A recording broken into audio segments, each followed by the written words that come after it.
கர்த்தருடைய நாமத்துக்கு கனம் மகிமை உண்டாவதாக. நம்முடைய கர்த்தராகிய இயேசு கிறிஸ்து நாமத்தினாலே உங்களை வாழ்த்துகிறேன். இந்த அக்டோபர் மாதம் முழுவதும் நம்மை கர்த்தர் கண்ணின் மணி போல நம்மை பாதுகாத்தார்.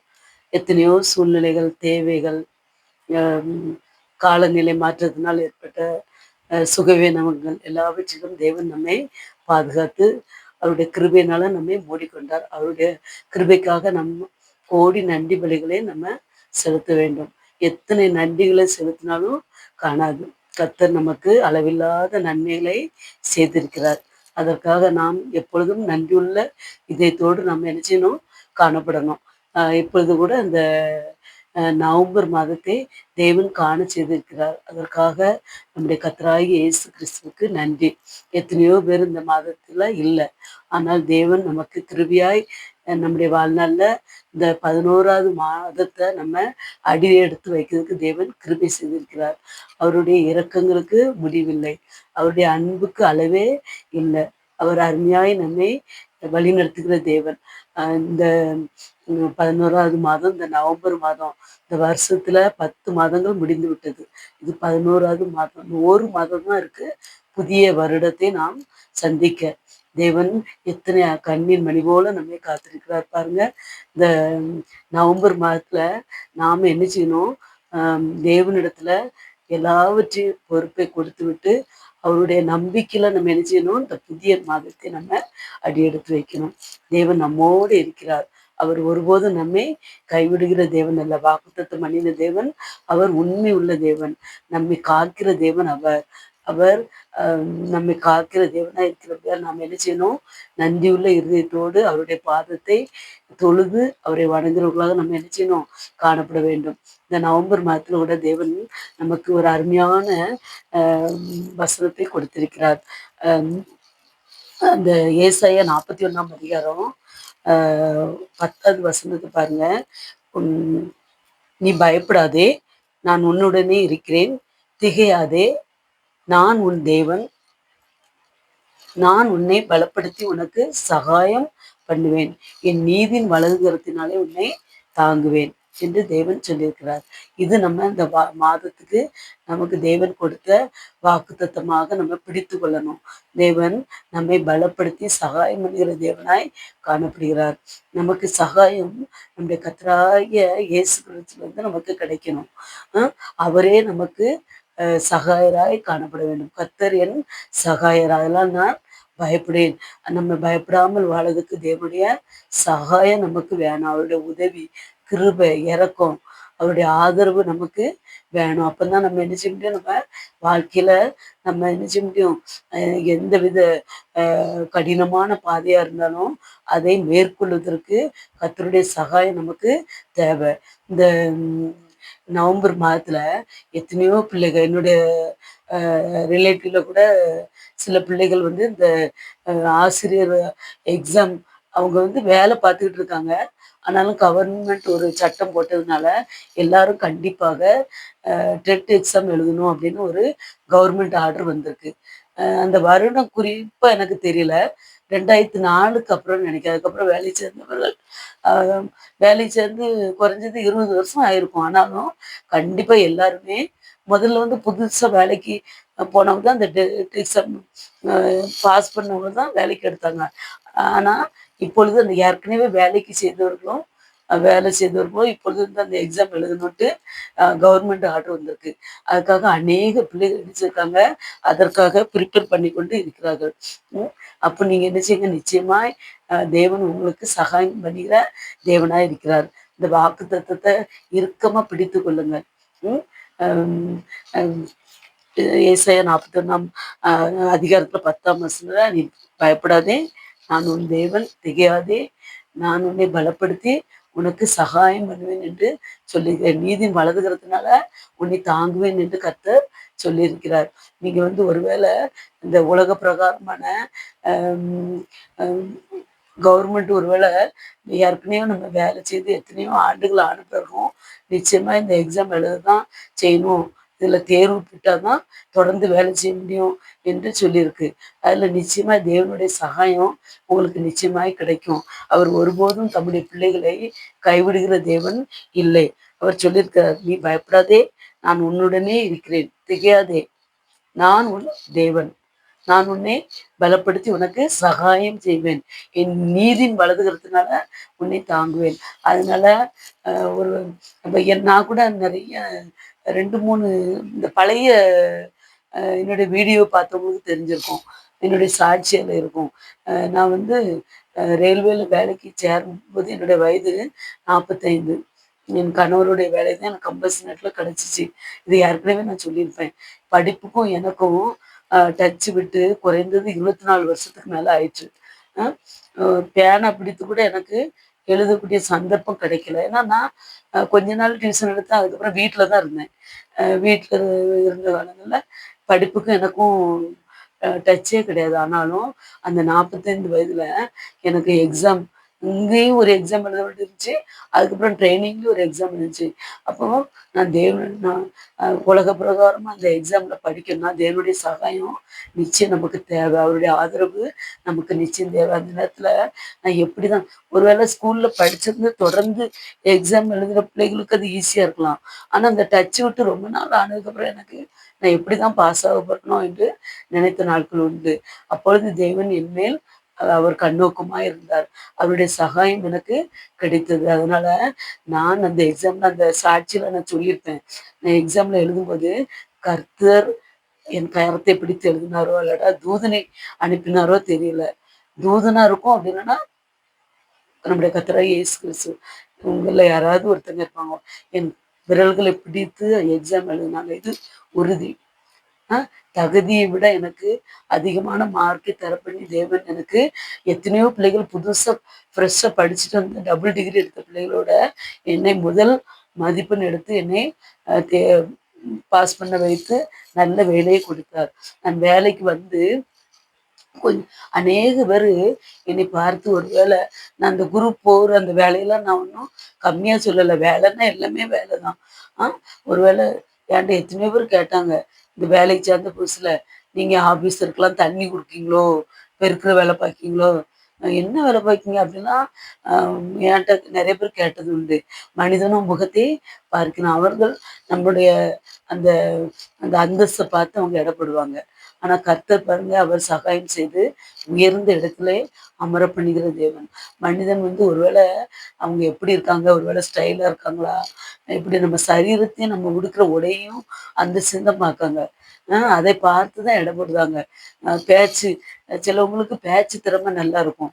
அதை வைத்து அவங்க ஒருவேளை அவங்க வேலை செய்யிட்டா கூட இவங்க நல்ல பதவியில இருக்காங்கன்னு சொல்லுவாங்க. அப்படிப்பட்ட ஆனா என்னை அநேக பேர் கேட்டது உண்டு. நீங்க இப்படி வேலை பார்க்கீங்களான்ட்டு. ஆனா அவங்களுக்கு தெரியாது தேவன் என்னை அருமையான வேலையை எனக்கு கொடுத்திருக்கிறார். சொன்னதுக்கு அப்புறம் தான் அவங்களுக்கு தெரியும். தேவன் அளவில்லாமல் என்னை ஆசீர்வதித்திருக்கிறார். அதே போல இந்த டெட் எக்ஸாம்ல ஒரு வேளை நம்ம எப்படி எழுத போறோமோ, நீங்க ப்ரிப்பேர் பண்ணிட்டு இருப்பீங்க. ஒரு வேளை பயத்தோட நீங்க ப்ரிப்பேர் பண்ணிட்டு இருக்கீங்களா? ஒருபோதும் கலங்கக்கூடாது. தேவன் உங்களுக்காக தான் இந்த வசனத்தை கொடுத்திருக்கிறார். திகையாதே, பயப்படாதே, நான் உன் தேவன் என்று சொல்லியிருக்கிறார். நான் உன்னை பலப்படுத்துகிற தேவன் என்று சொல்லியிருக்கிறார். உனக்கு சகாயம் பண்ணுவேன் என்று தேவன் சொல்லியிருக்கிறார். நீதியின் வலது கரத்தினால உன்னை தாங்குவேன். ஒருவேளை மற்றவர்கள் நினைக்கலாம், இப்படி ஒரு டெட் எக்ஸாம் வந்திருக்குன்னா உங்களுக்கு பிடிக்காதவங்க வந்து ஒருவேளை சந்தோஷப்படலாம். இப்படி இப்படி ஒரு எக்ஸாம் வந்தது நல்லதுதான் அப்படின்ட்டு. ஆனால் தேவன் உங்களை ஒருபோதும் வெட்கத்துக்கு விட மாட்டார். நிச்சயமாய் தேவன் எல்லாருடைய கண்களுக்கு முன்பாக உங்களை மேன்மைப்படுத்துகிற தேவனாய் இருக்கிறார். அதனால விசுவாசத்தோடு நம்முடைய கர்த்தராகிய இயேசு கிறிஸ்து இடமிருந்து நமக்கு சகாயம் கிடைக்கும்படி தேவனிடத்துல அவரிடத்துல சகாயம் கேட்டு இந்த நன்மையை நீங்கள் பெற்றுக்கொள்ளுங்க. சரியா? நீங்கள் எடுக்கிற முயற்சியை கைவிடாதபடி தேவனுடைய கிருபையினால, இரக்கத்தினால நீங்க என்ன செய்யுங்க, தொடர்ந்து நீங்க இந்த பாடங்களை கவனமாக நம்பிக்கையோட படிங்க. நம்பிக்கை இருக்கும்போது நிச்சயமாக நீங்க வெற்றி பெறுவீர்களாய் காணப்படுவீர்கள். அதே போல நம்ம நிறைய பேர் இந்த உலகத்துல நம்ம என்ன செய்யறோம், இந்த மாதத்தை எப்படிதான் நம்ம கடக்க போறோம். சில பேர் நினைப்பாங்க, நான் எத்தனையோ காரியங்களை இந்த மாதத்துல செய்யணும்னு நினைச்சிருக்கிறேன், எனக்கு செய்ய முடியுமா என்று நினைப்பீங்க. முடியுமா என்று நினைக்காதுங்க. நிச்சயமாய் முடியும் என்று நம்பிக்கையோடு காணப்படுங்க. தேவன் நமக்கு அவர் பாருங்க, சங்கீதம் 28:7 பாருங்க, கர்த்தர் என் பலனும் என் கேடகமுமாய் இருக்கிறார். என் இருதயம் அவரை நம்பியிருந்தது, நான் சகாயம் பெற்றேன். ஆகையால் என் இருதயம் களி கூறுகிறது, என் பாட்டினால் அவரை துதிப்பேன் என்று சொல்லியிருக்கிறது. நம்ம என்ன செய்யணும், நம்ம சந்தேகப்படாமல் அவருடைய பலம், அவருடைய கேடகம் நம்மிடத்துல இருக்கு. நம்ம என்ன செய்யணும், நம்பிக்கையாய் இருக்கும். நாம் சகாயம் பெற்றேன் என்று நம்ம நம்பிக்கையாய் காணப்படும் போது நம்ம இருதயம் பாட்டினால் கலிகூறத்தக்க தேவன் என்ன செய்வார், நம்மை வெற்றியினால் நம்மை முடிசூட்டுகிற தேவனாய் இருக்கிறார். அதனால அவருக்கு நம்ம நன்றி பலிகளை என்ன செய்யணும், செய்யணும். அப்படி செய்யும்போது தேவன் அதில் பிரியமா இருக்கிற தேவனாய் காணப்படுகிறார். சங்கீதம் 20:2 பாருங்க, அவர் பரிசுத்த ஸ்தலத்திலிருந்து உமக்கு ஒத்தாசை அனுப்பி சியோனிலிருந்து உம்மை ஆதரிப்பாராக என்றிருக்கிறது. சங்கீதக்காரன் தாவீது சொல்கிறார், எனக்கு ஒத்தாசை வரும் பர்வதங்களுக்கு நேராக என் கண்களை ஏறெடுக்கிறேன். நமக்கு ஒத்தாசை தருகிறவர் யார்? கர்த்தர் ஒருவர் தான் நமக்கு ஒத்தாசை தருகிற தேவனாய் காணப்படுகிறார். அதனால நம்ம என்ன செய்யக்கூடாது, ஒருபோதும் நம்ம என்ன செய்யக்கூடாது, கர்த்தர் நம்மை காப்பாரா என்று நம்ம என்ன செய்யக்கூடாது, ஒருபோதும் நம்மை கவலையோடு என்ன செய்யக்கூடாது, காணப்படக்கூடாது. கர்த்தர் நிச்சயமாய் நம்மை காண்கிற தேவனாய் காணப்படுகிறார். இந்த மாதத்துல தொடர்ந்து நீங்க என்ன பிரயாசம் காணப்பட்டாலும் நிச்சயமாய் தேவன் என்ன செய்வார், அவர் நிறைவேற்றுகிற தேவனாய் காணப்படுகிறார். எபேசியர் 3:16 பாருங்க, நீங்கள் அவருடைய ஆவியினாலே உள்ளான மனுஷனில் வல்லமையாய் பலப்படணும். நம்ம ஒருவேளை சரீரத்தினால நம்ம பலவீனமாய் காணப்படுவோம், ஒருவேளை முடியாதோ என்று நினைக்கலாம், ஒருவேளை நம்ம அறிவில கம்மியா இருக்குமோ என்று நினைக்கலாம். ஆனால் உள்ளான மனுஷன்ல நம்ம வல்லமையாய் பலப்படுகிற செய்கிற தேவன் அவர். அவர் நம் உள்ளான மனிதனை பலப்படுத்துகிறவர். நம்முடைய உள்ளான சரீரம், உள்ளான மனிதன் பலப்படும் போது நமக்கு ஒரு வல்லமை கிடைக்கும். அந்த வல்லமை தருகிறவர் நம்முடைய கர்த்தராகிய இயேசு கிறிஸ்து. அதனால நம்ம என்ன செய்யக்கூடாது, ஒருபோதும் கலங்கக்கூடாது. என்னை பிலிப்பியர் 4:13 பாருங்க, என்னை பலப்படுத்துகிற கிறிஸ்துவினாலே எல்லாவற்றையும் செய்ய எனக்கு பலன் உண்டு. அதனால கர்த்தருடைய வேத வசனத்தை நம்ம இறுக பிடித்து கொண்டு அவருடைய வசனத்தை நம்ம என்ன செய்யணும், சொல்லி சொல்லி நம்ம அவரிடத்துல கேட்கும்போது நிச்சயமாய் தேவன் நம்முடைய தேவைகளை நிறைவேற்றுகிற தேவனாய் காணப்படுகிறார். இந்த மாதத்துல ஒருவேளை அநேக தேவைகள் உங்களுக்கு இருக்கும், அநேக காரியங்களை குறித்து நீங்க நிச்சயமாய் இந்த மாதத்துல நிறைவேற்ற தேவை என்று நினைத்திருப்பீங்க. அந்த காரியங்கள்லாம் நிச்சயமாய் கைகூடும். ஒருவேளை உங்கள் பிள்ளைகளுடைய திருமண காரியமா இருக்கலாம், வேலை காரியங்களா இருக்கலாம், படிப்பு குறித்து இருக்கலாம், ஒருவேளை ஏதாவது புதிய சொத்து நீங்க வாங்குறவர்களாய் காணப்படலாம், ஏதாவது புதிய தொழில் தொடங்குறவர்களாய் காணப்படலாம், ஒருவேளை அநேக நாள் காத்திருந்த வேலை வர எதிர்பார்த்து காணப்படலாம். அப்படிப்பட்ட சூழ்நிலை நிச்சயம் தேவன் நம்மை என்ன செய்கிறார், நமக்கு நிறைவேற்றுகிற தேவனாய் காணப்படுகிறார். கொலோசியர் 1:11 சந்தோஷத்தோட கூடிய எல்லா பொறுமையும் நீடிய சாந்தம் உண்டாவதற்கு மகிமையான அவருடைய வல்லமையின்படி எல்லா வல்லமையாலும் பலப்படுத்தவும் உங்களுக்கு வேண்டுதல் செய்கிறோம். நம்ம பொறுமையோடு சாந்தத்தோடு நம்ம என்ன செய்யணும், காத்திருக்க வேண்டும். அப்பொழுது தேவன் நமக்கு வல்லமையால் பலப்படுத்தி நம்ம வேண்டுதல்களை நிறைவேற்றுகிற தேவனாய் காணப்படுகிறார். சங்கீதம் 40:13 பாருங்க, கர்த்தாவே என்னை விடுவித்தரலும், எனக்கு கர்த்தரே எனக்கு சகாயம் செய்ய தீவிரியம். சங்கீதம் 38:2 பாருங்க, என் ரட்சிப்பாகிய ஆண்டவரே எனக்கு சகாயம் செய்ய தீவிரம். நமக்கு சகாய கர்த்தர் ஒருவரே, அவர் ஒருவர் மாத்திரம்தான் நமக்கு சகாயம் செய்கிறவராய் காணப்படுகிறார். ஒருவேளை உலக மக்கள் ஒருவேளை நமக்கு சகாயம் சொல்லியும் செய்ய முடியாம ஏதாவது ஒரு காரணத்தினால அவர்களால செய்ய முடியாமல் போயிருக்கலாம். ஆனால் கர்த்தர் ஒருபோதும் அவர் வாக்குத்தத்தம் பண்ணின தேவன் உண்மையுள்ள தேவனாய் இருக்கிறார். அவர் சகாயம் அவரிடத்தில் உண்டு. அதை நம்ம நம்பி அவரிடத்துல என்ன செய்யணும், பெற்றுக்கொள்ளுகிறவர்களாய் காணப்படணும். இந்த அந்த எலியா தீர்க்கதரிசி பாருங்க, அந்த ஏசபெலுக்கு பயந்து, அவர் ஜீவன் பிராணனுக்கு பயந்து என்ன செய்தார்? பயந்து ஓடுகிறார். ஓடி அவர் வனாந்திரம் வழியா ஒரு நாள் பிரயாணப்பட்டு ஒரு சூரிய செடியின் கீழ அவர் உட்கார்ந்து என்ன சொல்கிறார்? தேவனே, நான் சாக வேண்டும், என் ஆத்மாவை எடுத்துக்கொள்ளும் என்று கேட்கிறார். அந்த இயேசபேலுக்கு பயந்து. அப்போ அப்படியே சொல்லிட்டு அவர் என்ன பண்ணியிருந்தாரு? அந்த சூரிய செடியின் கீழ படுத்து அப்படியே தூங்கியிருந்தார். அதை கர்த்தர் அறிகிறார். அறிந்து அவர் என்ன செய்கிறார்? அவருடைய தூதனை அனுப்பி என்ன செய்கிறார்? அந்த தூதன் அந்த எலியா தீர்க்கதரிசியை தட்டி எழுப்பி இதோ போஜனம் பண்ணும் என்று சொல்கிறார். அப்போது அவர் தலைமாட்டுல அந்த தழலில் சுடப்பட்ட ஃப்ரெஷ்ஷான அடையும் ஒரு பாத்திரத்துல தண்ணி இருக்கு. உடனே எலியா தீர்க்கதரிசி அந்த அடையை சாப்பிட்டு அந்த தண்ணீரையும் குடித்து மறுபடியும் படுத்து விடுறாரு. அதற்கப்புறம் மறுபடியும் 2ஆம் தரமும் அந்த தூதன் அவரை தட்டி எழுப்பி தலையில் சுடப்பட்ட அடையையும் அந்த தண்ணீர் வைக்கப்பட்ட பாத்திரமும் இருக்கு, திருப்பியா போஜனம் பண்ணும் என்று, போஜனம் பண்ணும் புசியும் குடியும் என்று சொல்லும்போது அந்த எலியா தீர்க்கதரிசி அந்த போஜனத்தை உண்டு தண்ணீரை குடித்து அந்த பலத்தோட 40 நாள் தேவனுடைய பர்வதம் வரைக்கும் அவர் என்ன செய்கிறார்? நடந்து போகிறவராய் காணப்படுகிறார். தேவன் அவருடைய தூதன் மூலமாக அவருக்கு சகாயம் பண்ணினார். மரண பயத்தோடு காணப்பட்ட அவருக்கு தேவன் சகாயம் பண்ணின தேவனாய் காணப்படுகிறார். அதே போல பாருங்க, அந்த ஆபிரகாம் அந்த எலியேசுக்கு சொல்வார், என் மகனாகிய ஈசாக்குக்கு போய் பெண் பார்த்து கொண்டு போ, நீ என் இனத்துக்கும் என் தேசத்துக்கும் போய் என் இனத்தார் இடத்துல பெண் கொண்டு வரணும் அப்படின்னு சொல்கிறார். உடனே எலியேசர் என்ன பண்ணுகிறார்? அதே போல அவருடைய ஆண்டவனுடைய கட்டளைக்கு கீழ்ப்பிடித்து போகிறார். அப்பொழுது அந்த ஊழியக்காரர் நினைக்கிறார், அந்த ஊழியக்காரராகிய எலியேசர் நினைக்கிறாரு, நான் எப்படியாவது நம்ம என்ன செய்யணும், நம்ம நம்ம எஜமான் சொன்னது போல அவருடைய தேசத்துக்கும் அவருடைய இனத்தாளுடைய பெண்ணை நம்ம பார்க்க வேண்டும் என்று சொல்லி ஊருக்கு புறம்பே ஒரு தண்ணீர் திரவண்டையில் தண்ணீர் முள்ள ஸ்திரீகள் புறப்படுகிற சாயங்கால வேளையில ஒட்டகங்களை மடக்கி தனக்குள்ளே சொல்லி கொண்டது என்னவென்றால், ஆதியாகமம் 24ஆம் அதிகாரம் 12ஆம் வசனத்தை பாருங்க.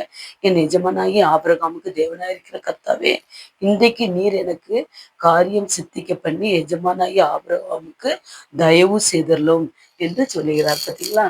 அப்போ அவருடைய தயவு, அவருடைய இரக்கம், அவருடைய ஆதரவு, அவருடைய சகாயம் நமக்கு தேவை. எல்லாமே ஒண்ணுதான். அப்போ அவர் சொன்னது போலவே அந்த அநேக ஸ்திரீகள் வர்றாங்க. அதுல ஒரு ஸ்திரீயாகிய அந்த ஆபிரகாமுடைய இனத்திலாகிய அந்த ரெபேக்காலோட அந்த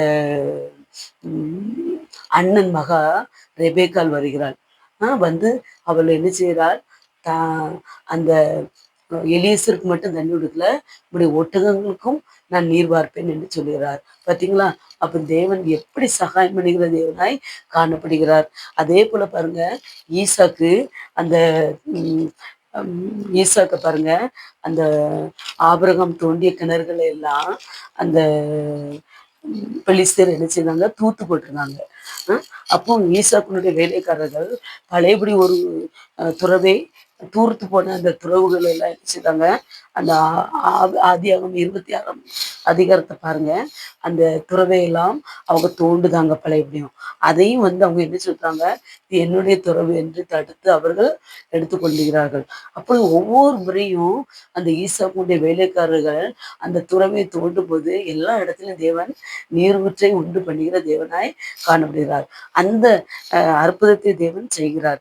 அப்பொழுது அந்த ஒரு இடத்துல அவங்க துறவை தூண்டும் போது அந்த கேராரூர் மேய்ப்பர் இது எங்களுடையது என்று அவர்களோட வாக்குவாதம் பண்ணுறாங்க.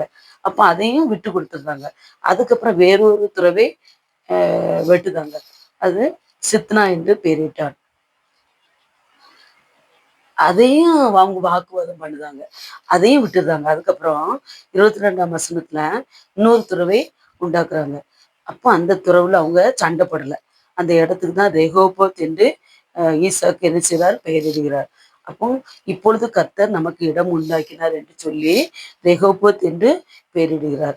அப்போ அந்த அங்கே இருந்து பேர்சபாவுக்கு ஈசாக்கு போகும்போது ராத்திரியிலே கர்த்தர் அவனுக்கு தரிசனமாகி, நான் உன் தகப்பனாகி ஆபிரகாம் உடைய தேவன், பயப்படாதே, நான் உன்னோட கூட இருந்து என் ஊழியக்காரனாகிய ஆபிரகாம் நிமித்தம் உன்னை ஆசீர்வதித்து உன் சந்ததியை பெருக பண்ணுவேன் என்றார். பார்த்தீங்களா?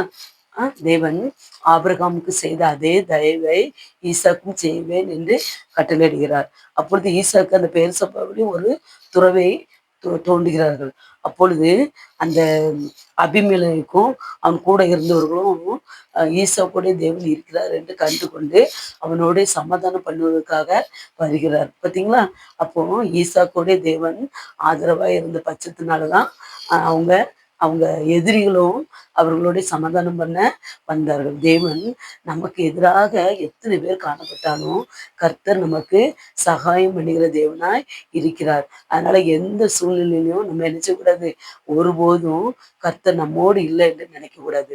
நமக்கு நல்ல நாட்கள், நல்ல நன்மை காண்கிற நாட்களை நம்ம நல்ல புசித்து குடித்து நல்ல சந்தோஷமாய் நல்ல இனிமையா இருக்கும்போது தான் தேவன் நம்மோடு இருக்கிறார் என்று நினைக்க கூடாது. சில நேரங்கள்ல கஷ்டமான சூழ்நிலையும் தேவன் நம்மோடு தான் இருக்கிறார். ஆனா நம்ம நினைப்போம், ஒருவேளை கர்த்தர் என்னோட இல்லையோ என்று நினைப்போம். இல்லை, அவருடைய பாதம் நம்ம நடந்து போயிட்டே இருப்போம். நம்ம கூட அவருடைய பாதப்படி அவர் கூட நம்ம கூட வந்திருக்கோம். ஒரு கட்டத்துல அவருடைய பாதம் தெரியும், நம்முடைய பாதம் பின்னாடி ரெண்டு பாதம் தான் தெரியும். 4 பாதங்கள் தெரிய வேண்டிய இடத்துல 2. அப்போ ஒருவேளை ஆண்டுடைய பாதம் நம்ம பின்தொடர்ந்து வரலன்னு நம்ம நினைக்க கூடாது. கர்த்தருடைய பாதம் நடந்து வரும். அவர் நம்மை தோளில் தூக்கி சுமந்து கொண்டு காணப்படுவார். அதனால எந்த சூழ்நிலை அவர் மனிதன் ஒருவேளை நம்மை கைவிட்டுறலாம், ஆனா கர்த்தர் ஒருபோதும் நம்மை கைவிடுகிற தேவன் அல்ல. அந்த சங்கீதம் 38ஆம் சங்கீதத்தை பாருங்க, 32ஆம் சங்கீதத்தை பாருங்க, 5ஆம் வசனத்துல, நான் என் அக்கிரமத்தை மறைக்காமல் என் பாவத்தை உமக்கு அறிவித்தேன், என் மீறுதல்களை கர்த்தருக்கு அறிக்கையிடுவேன் என்றேன். தேவரீர் என் பாவத்தின் தோஷத்தை மன்னித்தீர். இதற்காக சகாயம் கிடைக்கும் காலத்தில் பக்தி உள்ளவன் எவனும் உம்மை நோக்கி விண்ணப்பம் செய்வான். அப்பொழுது மிகுந்த ஜலப்பிரகம் வந்தாலும் அது அவனை அணுகாது. பார்த்தீங்களா? கர்த்தர் நம்மை காண்கிற தேவனாய் இருக்கிறார். அவர் நம்மோடு எப்பொழுதும் இருக்கிறார். நம்முடைய பாவத்தை அக்கிரமத்தை மறைக்காமல் நம்ம அவரிடத்துல எல்லாத்தையும் அறிவித்திடணும். அப்பொழுது நம்முடைய மீறுதல்கள் எல்லாவற்றையும் கர்த்தரிடத்துல நம்ம அறிக்கையிட்டு நம்ம அறிக்கையிடும்போது தேவன் என்ன செய்வார்? நம்முடைய பாவத்தின் தோஷத்தை மன்னித்து அவர் நமக்கு சகாயம் கிடைக்க பண்ணுவார். அப்பொழுது நமக்கு ஜல பிரவாகம் வருவது போல சோதனைகள் வந்தாலும் பிசாசனுடைய தந்திர மந்திரங்கள் நம்மை தொடர்ந்து வந்தாலும் ஒருபோதும் அவனுடைய கையில நம்மை ஒப்பு கொடுக்கிற தேவன் இல்லை. ஜலப்பிரபாகம் போல சோதனை வந்தாலும் அந்த சோதனையில முறியடிக்க தேவன் நமக்கு வல்லமை தருகிற தேவனாய் காணப்படுகிறார். சங்கீதம் அந்த 28 பாருங்க, சங்கீதம் 27ஆம் சங்கீதத்தை பாருங்க,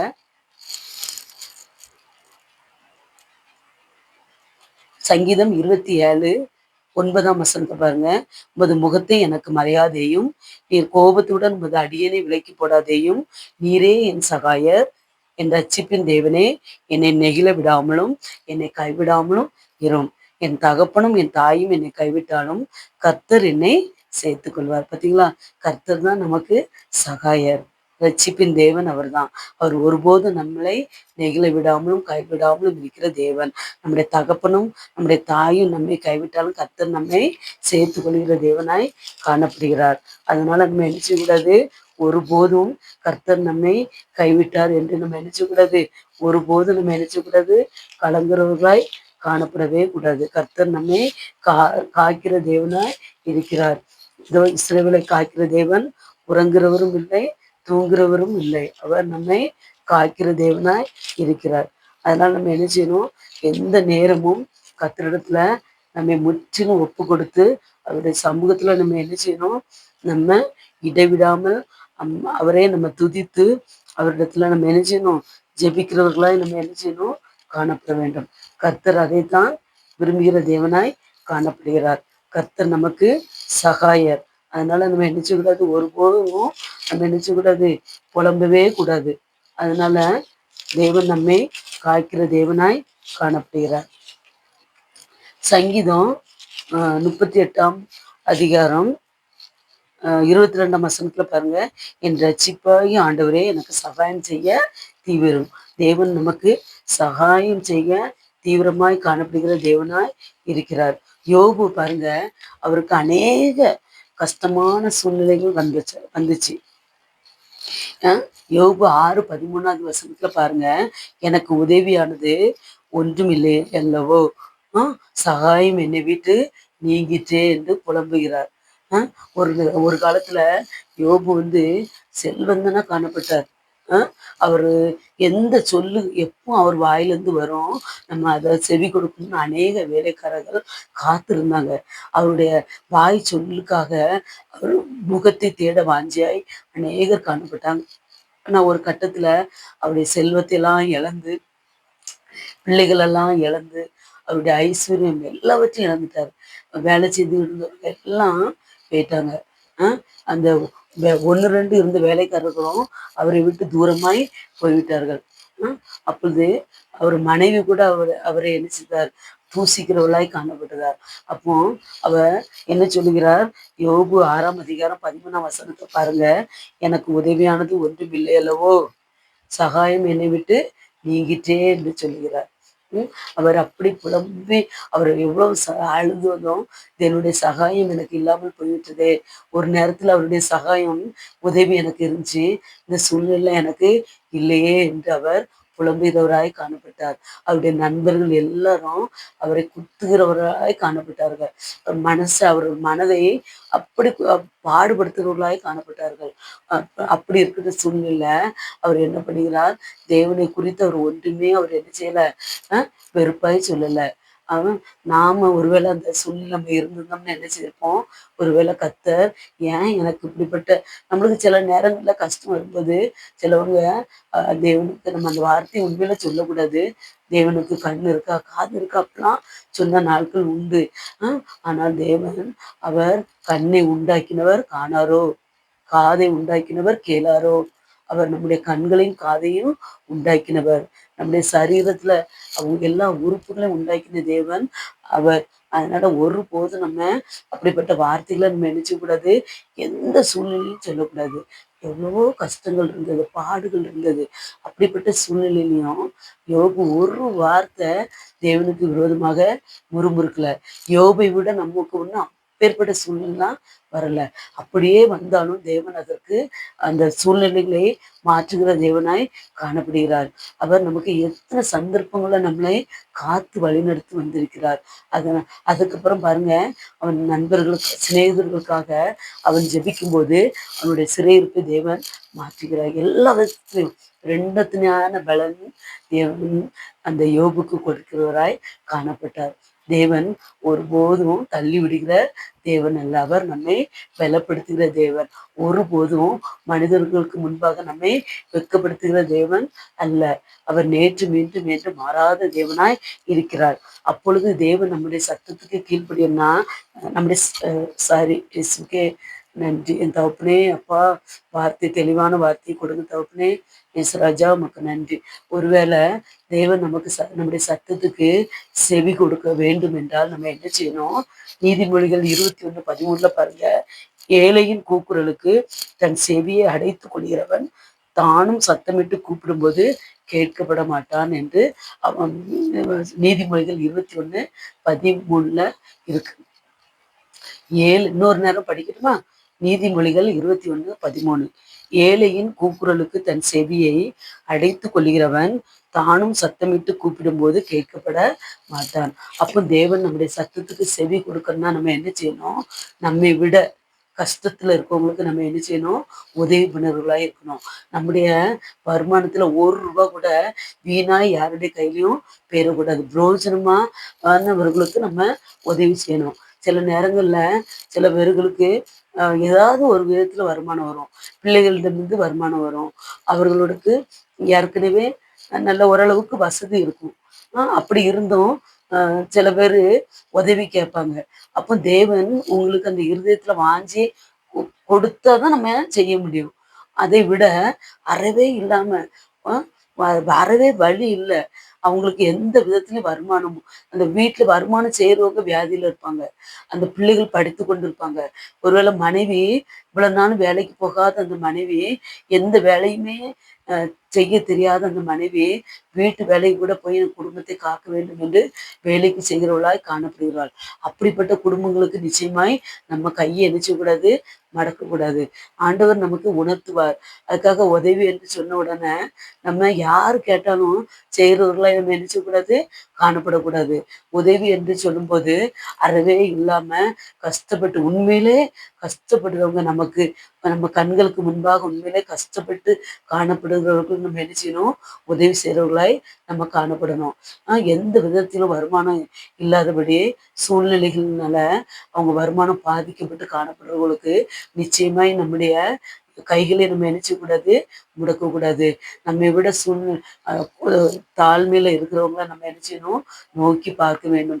கர்த்தர் நம்முடைய தாழ்மையில நம்மை நோக்கி பார்த்தார். அப்பொழுது நம்மை நோக்கி பார்த்த தேவனை நம்ம சோஸ்தரித்து அவர் அவர் நம்மை நோக்கி பார்க்கட்டா இந்த ஆசீர்வாதம் நமக்கு கிடைத்திருக்காது. அதனால என்ன செய்யணும், அதுவே வழி இல்லாத சிறியவர்கள் ஏராளம் உண்டு. எத்தனையோ வயோதிகர்கள் தாய் தகப்பனால இந்த பிள்ளைகளால கைவிடப்பட்டவர்கள் உண்டு. அவர்களுக்கு எந்த விதமான வருமானமும் இருக்காது. ஒருவேளை அந்த வேலை செய்யறதுக்கும் பலன் இருக்காது.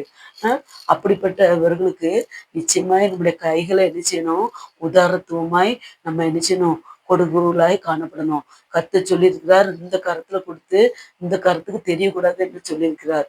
அதனால நம்ம என்ன செய்யக்கூடாது, ஒருவேளை நமக்கு யாருக்காவது நம்ம தெரிந்தவர்களுக்கு நம்ம உதவி செய்தா அவங்க 4 பேர்த்து போய் சொல்லி நம்மளை பெரிதா பேசுவாங்க என்று நினைத்து நம்ம என்ன செய்யக்கூடாது, உதவி செய்யக்கூடாது. நம்ம தெரியாம அந்தரங்கத்துல நம்ம உதவி செய்யும்போது ஆண்டவர் வெளியரங்கமாய் நமக்கு பதிலளிக்கிற தேவனாய் காணப்படுகிறார். நம்முடைய தேவனுக்கு மாத்திரம் நம்முடைய நன்மைகள் தெரிவர்களாய் காணப்படணும். அதனால ஏழைகளுக்கு உதவி செய்யணும். நம்ம ஏழைகளுக்கு நம்ம உதவி செய்யும்போது கர்த்தர் நம்மை நிச்சயமாய் நம்முடைய சத்தத்துக்கு செவி கொடுக்கிறவர்களாய் காணப்படுகிறார். இந்த மாதத்துல அநேக தேவைகள் உண்டு. நீங்க கர்த்தரிடத்துல என்ன செய்யுங்க, கேளுங்க. நிச்சயமாய் தேவன் உங்களை பலப்படுத்துவதாய் காணப்படுவார். ஜெயிப்போமா? இயேசுப்பா, இந்த அருமையான வேலைக்காக நன்றி தகப்பனே. இந்த நவம்பர் மாதத்தை காண செய்த அப்பா உங்களுக்கு கோடி நன்றி தகப்பனே. இயேசு ராஜா, இந்த மாதம் முழுவதும் ஆண்டவரே இந்த வீடியோவை பார்த்து கொண்டிருக்கிற பிள்ளைகளப்பா அநேக தேவைகளோடு காணப்படலாம் தகப்பனே. நீ வாக்குத்தத்தம் பண்ணின தேவன், உண்மையுள்ள தேவனப்பா. இயேசப்பா ஆண்டவரே, நீ சொல்லியிருக்கிற தகப்பனே. இயேசப்பா, திகையாதே, கலங்காதே, நான் உன் தேவன், பயப்படாதே, நான் உன்னை பலப்படுத்தி உனக்கு சகாயம் பண்ணுவேன், என் நீதியின் வலதுகரத்தினால உன்னை தாங்குவேன் என்று சொல்லியிருக்கிற தேவன், நீ வாக்கு மாறாத தேவனப்பா. இந்த வாக்கு தத்தத்தை பிள்ளைகள் பிடித்து கொண்டப்பா உடைய சகாயத்தை பெற்றுக்கொள்ள ஏசப்பா ஜெபிக்கிறேன் தகப்பனே. ஏசப்பா, என் தகப்பனே ஆண்டவரே, ஏழைகளுக்கு எங்கள் கைகளை முடக்காதபடியப்பா அநேக பிள்ளைகளுக்கு நாங்கள் கொடுக்கிறவர்களாய் காணப்பட கிருபை செய்யுங்கப்பா. அதற்கு எங்களை பலப்படுத்துங்கப்பா. அதற்கு எங்களுக்கு மனதை தாருங்க தகப்பனே. ஏசப்பா, இந்த மாதத்துல கூட தகப்பனே எத்தனையோ பேரப்பா இந்த மாதத்தை நான் எப்படி கழிக்க போகிறேனோ என்று ஆண்டவரே காணப்படுவார்கள் தகப்பனே. பலவீனத்திலும் அப்பா, சுகவீனத்திலும் நோயினாலும் பாதிக்கப்பட்டிருப்பாங்க தகப்பனே. ஏசப்பா, பலவீனத்தினால சோர்ந்து எத்தனையோ பேர் காணப்படுவாங்கப்பா. அப்படிப்பட்டவர்களுக்கு பலத்தையும் சத்துவத்தையும் நீங்க கொடுங்கப்பா. ஏசப்பா, நீர் சகாயம் பண்ண தீவிரம் தகப்பனே. இயேசுராஜா, சகாயம் உடைய உன்னதத்திலிருந்து கிடைக்க கருவி செய்யுங்கப்பா. மனிதர்களை நம்பாதபடி தகப்பனே மாத்திரம் பிடித்துக்கொள்ள கருவி செய்யுங்க. இந்த நேரத்துல எல்லா பிள்ளைகளையும் காத்துக்கொள்ளுங்க. இந்த மாதம் முழுவதும் தகப்பனே மையே பற்றி உண்மை தொடர்ந்து உம்முடைய வாக்குத்தத்தை பிடித்து கொண்டு நன்மையை பெற்றுக்கொள்ள கருவி செய்யுங்க. நீ பிரேஸ் கிறிஸ்து நாமத்தினால ஜெபிக்கிறேன் பிதாவே, ஆமென். ஆத்மாவே கத்தரை சோஸ்திரே, என் முழு உள்ளமையோட பரிசுத்த நாமத்தை சோஸ்திரே. ஆத்மாவே கத்தரை சோஸ்திரே, கத்த செய்த சகல வரும் வராதே. ஆமேன், ஆமேன், ஆமேன்.